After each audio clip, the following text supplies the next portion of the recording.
Hello guys, welcome back to my channel. तर 3 दिवसानंतर मी माझ्या ह्या जीवाला भेटले. तर हे जीव माझा गेला होता हॉस्पिटलसाठी दुसरीकडे. मुंबईत राहते पण ट्रीटमेंट दुसरीकडे आहे ह्याची.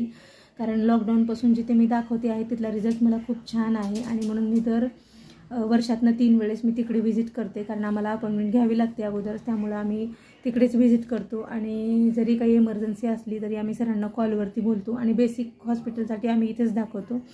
तर हे पिल्लू आलं आहे आता. आणि रविवार, सोमवार, मंगळवार हे 3 दिवस आमचं पिल्लू नव्हतं. हॉस्पिटलसाठी गेलं होतं आणि बऱ्याचशा टेस्ट वगैरे यावेळेस EEG ECG काय जे काही सरांनी सांगितलं होतं ते सगळं करायचं होतं. वर्षातनं एकदा सर ह्या सगळ्या गोष्टी करतात. कारण जर जे ट्रीटमेंट करतात त्याच्या लिव्हरवरती किंवा त्याच्या किडनीवरती काही प्रॉब्लेम तर होत नाही आहे ना, हे बघण्यासाठी सर वर्षातनं ह्या सगळ्या एकदा टेस्ट करतात. आणि ज्या सरांना मी दाखवते ना, खरंच हँड्स ऑफ करते मी त्या सरांना. कारण त्यांची ट्रीटमेंट खरंच खूप छान आहे.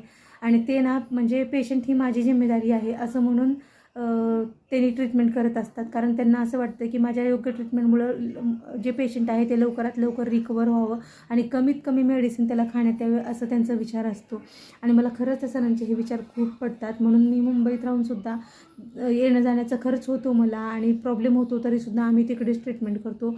आणि तुम्हाला जरी अशी ट्रीटमेंट घ्यायची असेल तर नक्की सांगा, मी कुठे दाखवते, हॉस्पिटलचा ॲड्रेस वगैरे मी सगळं देईन. कारण रिझल्ट 101% आहे त्या सरांचा, ज्या सरांना मी श्रेयसला दाखवते.